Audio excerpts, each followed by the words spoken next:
Hello, boys and girls. Welcome to Board Now's horror movie reviews. And on this video, I will be reviewing the original Black Christmas from 1974. So I watched this over Halloween, and because there's a new version of Black Christmas coming out in early December, it's going to be a Blumhouse production. Then I thought I'd catch up on the original. I planned to do that one anyway for the channel, but also what I'll do is I'll go back and watch the remake of the original from 2006 in the run up to the new film. The new film, I'm not sure really if it's a remake or if it's a reboot, whatever you want to say. I know they've tried to update it anyway, but yeah, it makes sense to watch the previous two Black Christmases in the run up to this new one. So I'm going to do the original 1974 film, directed by Bob Clark. And I've got a cool sort of dual format of it. There you see the blood on the bubble. Can't see it that well, sorry, but there you have it. Anyway, I watched it over Halloween, as I said. And yeah, I'll go into quite a few spoilers just to warn people who haven't seen it. So Black Christmas was one of the sort of early, like, pre-Halloween slasher films, if you like. It was a few years before Halloween. Directed by Bob Clark, who's a Canadian director. He'd previously done a film called, I think it's called Kids Shouldn't Play with Dead People. Or something, old dead people shouldn't play with children. That's probably the right way around. That would make more sense. But yeah, that's an ultra low budget film. Very sort of odd. Good though. It's effective in what it does. But this was obviously his big break film. This was a big hit. Very influential in the genre, and sort of ahead of its time because it was even before When the Stranger Calls. So it's all condensed mostly to this one location. It's a sorority house at Christmas, and the girls at the house have been getting obscene phone calls in the run up to the events of the film, and we see various phone calls. This sort of really sick, depraved sort of individual who's leaving just obscene messages, really crude messages, and up to a point they have a laugh about it and tease him, but they also say, get off the line, that sort of thing. So they're really not that fussed about it in some ways. They just see him as a bit of a weirdo, and he's on the other end of the phone, so he's not that much of a threat seemingly. But then obviously the twist is then someone starts killing off these girls, and it's from within the house, and that's kind of the whole sort of twist to it, the fact that the threat is coming from within the house, and they don't even realise till actually quite late on. And it's quite a slow paced film. We've got sort of several characters, and so there's sort of a mystery element to it as well, obviously. Not that many familiar faces. I mean, the big one at the time, or the big two, you've got John Saxon in here, who I've mentioned before on other videos. Sort of a staple of 80s movies, 80s horror movies. He's in here as like the sort of main police guy who's investigating the murders. He's the one who sort of takes it seriously a lot, kind of.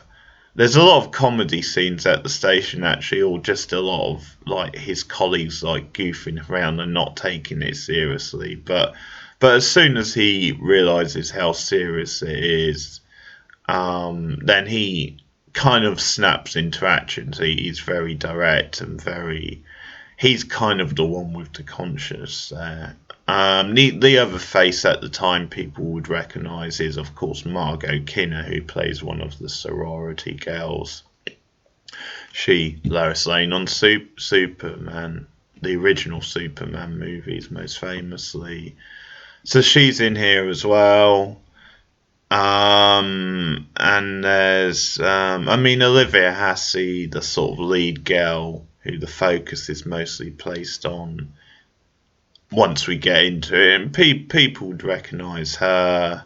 And yeah, I think a lot of the other cast, because it was such a low budget film and it's obviously a Canadian production, then I think a lot of them are sort of either character actors or just people who weren't very well known. They obviously wanted to keep the costs down. And one of the guys in it, who's like the boyfriend of the Olivia Hussey character, is yeah, I've seen him in another 80s like horror movie somewhere, so I did recognise his face. And I do actually love the tagline. I mean, I just watched the trailer for this movie, and the tagline is pretty great. It's something like, if your skin doesn't crawl after watching this film, then maybe it's not attached. Something like that. It's really classic, like old school, like horror sort of tagline. And the trailer's pretty cool actually. This voiceover guy does this thing at the end, but it does give away the quite a lot, the trailer actually. So maybe if you've never seen the film, don't watch it. But it's a pretty cool trailer. It's a good example of how to do one. So yeah, I'm gonna go through the film, what I like, and maybe some things I'm not so keen on. But Black Christmas, overall, I'm very positive on it. I really like this movie. It is a bit of a classic. I mean, I think Halloween, a few years later, did take things to a whole new level and is an even better film. But I do think this is a very good film. I think it is quite unique. I think, I think, I mean, obviously, what it does is it takes the sort of setting of Christmas and twists it and makes it quite sinister and creepy, and it does that really well. And it's sort of fitting. You have this sorority house, which in theory is this kind of I mean, not exactly virginal. That's part of the gag. Is then some of the girls, particularly the Margot Kidder, are quite, sort of raunchous and out there and quite rebellious, really. But in theory, this is a place where you wouldn't expect sinister, dirty things to be sort of happening. So I think the film plays with that, but it's just the fact that it is set at Christmas time, and they really play on that backdrop and the atmosphere. There's the scene I'll talk more about with the carol singers, for example, which is a great example of what the film sort of does. But yeah, I think the Christmas setting is notable for what leads and what the fallout is with some of the horror. It has a really nice pacing. I really actually enjoy. I think it does that Psycho thing, which probably Psycho in some ways introduced, at least that idea of you kind of have a build up to the horror and you sort of get a lot of comedy and character stuff in the run up. So it is quite a slow moving film, Black Christmas, till you get to the kills and the drama and things just unraveling. But for me, I quite enjoyed that. I did enjoy. There's some funny moments. I mean, I think it's now another film Bob Clark did, which was a bit later, was actually Porky's, which of course is this sort of raunchy, sort of bad taste comedy. It was quite a mainstream film at the time. That was a few years after this. So I think it's maybe notable. Then you can see some of this in Black Christmas, even though Bob Clark didn't do the screenplay for this. But yeah, I think you can see, because some of the shenanigans, if you like, then the sorority house gets up to. Yeah, it does get pretty out there at times, and they're pretty, especially as I said, the kiddo character is quite sort of rebellious and what have you, and so I think you can maybe see some of that bad taste which appealed to Clark later on in the film. And again, I think perhaps that's in the slasher tradition of, these characters are sort of being set up to be killed. They're kind of annoying. Not all of them. I think some of them you sympathise more with than others. But yeah, they do create. And again, I think this is where Halloween took this further, because obviously Laurie Strode in Halloween was the first final girl, really the first proper one, where the film took time to get to know her. You really enjoyed her company, you liked her, you invested in her, which meant when Michael Myers came after her, the stakes were there. It meant even more. And even her friends, even though you don't spend as much time with them, you still get to know them. There's still a clear kind of idea of what sort of people they are, their character traits. So I think Halloween took that to a whole new sort of level in terms of really spending time investing.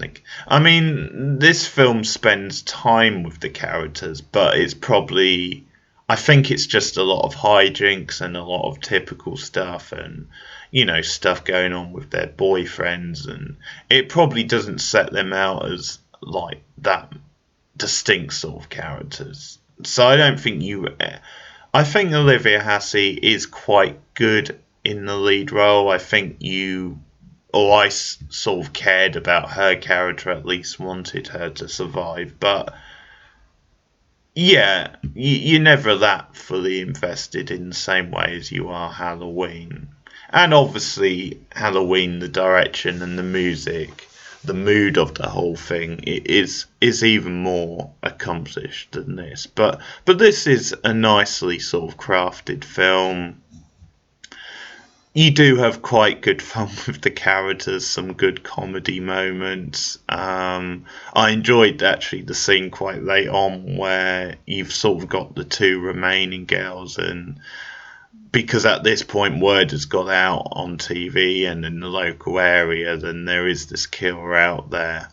And this kind of nerdy guy comes up to the door and just knocks and asks, I was in the neighbourhood, wanted to know if you needed. I think he wants to know if they want like escorting anywhere or protection or something. And they're just really hysterical and can't stop laughing at him, and it is kind of mean, but it is funny in the scene as well. And a lot of the stuff early on with the kidder character just saying inappropriate things.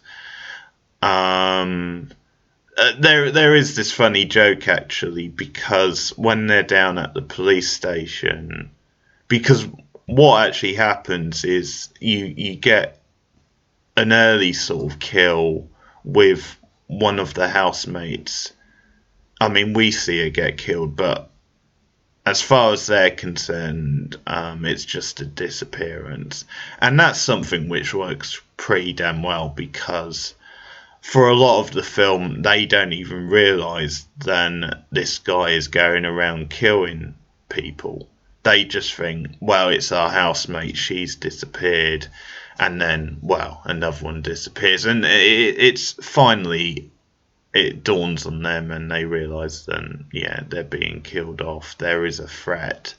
But yeah, I do like the way they play with that. The way because obviously you wouldn't just jump to, oh, my housemate's been killed sort of thing. So yeah, it does become this big sort of mystery, and it's quite sort of fun and intense watching the characters not having this knowledge and just knowing, I think, as viewers, then the threat within the house. And so it does some good stuff with that. But yeah, to get back to the joke, they're at the police station early on when the first girl has gone missing. And it's actually this big thing because her dad is up for the weekend and she's supposed to meet him, and obviously he's wondering what's going on. But they're at the police station and the Margot Kidder character is sort of doing her bit. And they asked for the police, like for the number of the house or something. Yeah, I'm pretty sure it's the number of their house. And or it might be the address.